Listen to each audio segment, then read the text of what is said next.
It's currently May 24th, and I wanted to give a quick update of the garden. It's amazing what a few weeks can do.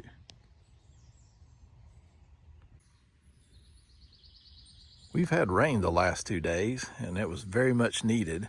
We've had lots of thunderstorms in the area, but for some reason they just kept missing us, and so we really have not had any significant rainfall in a month and a half. This garden is irrigated, so we were able to keep all the plants looking pretty good, but nothing beats a good rain. Here we have the Jersey Wakefield cabbages, just a couple of those left. We've been enjoying those. What should have been there all along was the Katerina cabbage. I think last week I called that Katrina cabbage, so that was not correct. But the Katerina cabbage is a much smaller cabbage, and it fits the space much better in a small raised bed garden such as this. We also have the tatsoi that's coming in really nicely there. That's been really good. We've enjoyed those. The top of the leaf is a lot like spinach, and the stalk is similar to celery. So it's a really versatile plant and grows well. And when you can't get spinach when it gets really hot in the summer, tatsoi seems to do pretty well with the heat. So we'll be growing this from here on out. The eggplant finally got going, and it looks like it's rooted it well.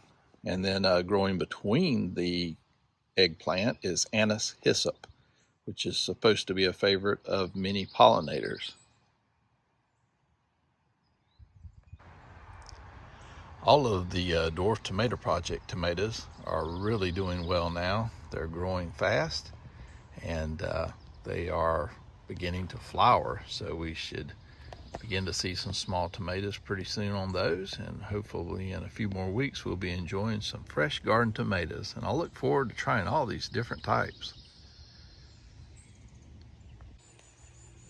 Our cucumbers are beginning to flower, and for the last several weeks we've been enjoying eating out of the garden. We've had some cabbage, carrots, snow pea pods, and lettuce, and lots of fresh herbs.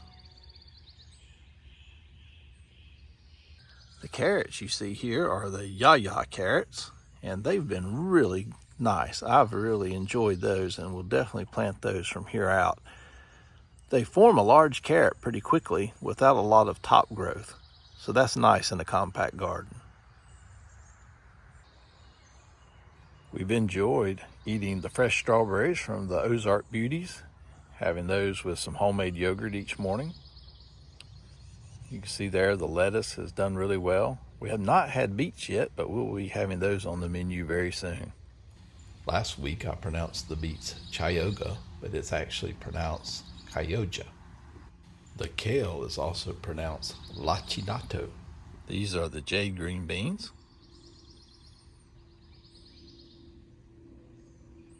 And the Katerina cabbages, with the Space Master 80 cucumbers behind.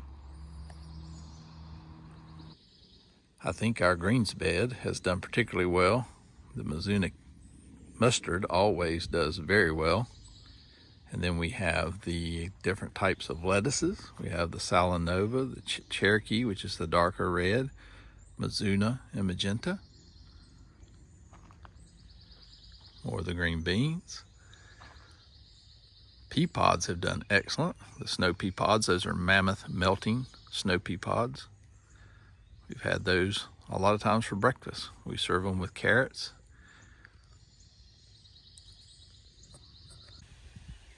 The peppers are flopping over because of the rain, but they also had a severe case of aphids.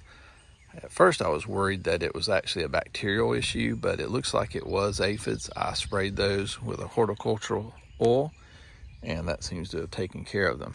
But they do need to be supported now.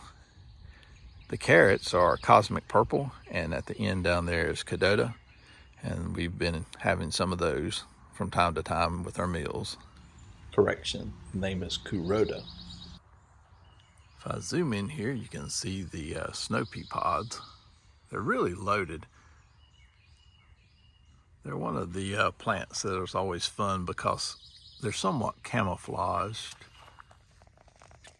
As you rotate around the plant, you'll find more that you didn't see initially. Underneath the peas we have more of the yaya carrots.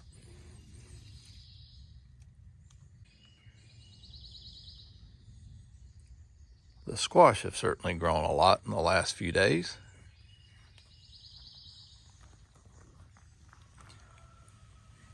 And we're beginning to flower and get small baby squash.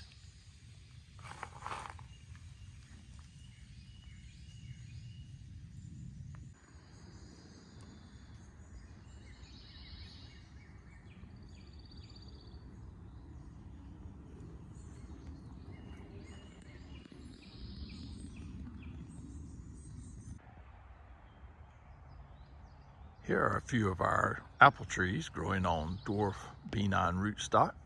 In the front there is Gold Rush. To the left is Bevan's favorite. And to the right is Aunt Rachel, which is from the county where I grew up, Chatham County, North Carolina. Here are a few additional apple trees also on B9 dwarf rootstock. This area is still under construction. We'll be adding some more beds and flowers to this area.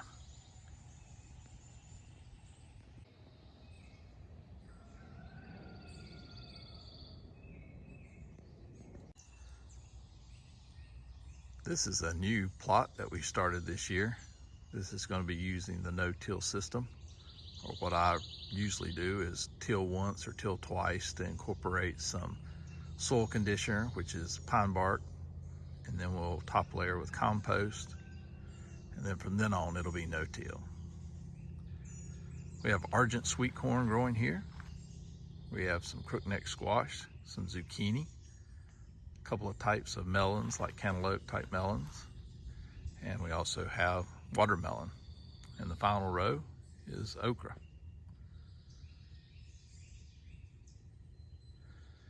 This area is a work in progress. The area beyond the log will be cleared further. We'll clear more of the woods behind it, and we'll begin to bring in some edibles back in this area, making something like a food forest.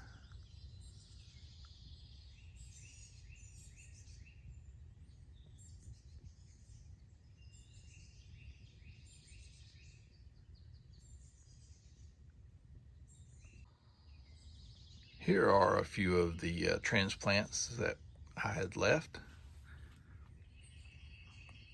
These are the seed trays that I use. These are the 162 seed trays. They're rigid, last for years and years and years.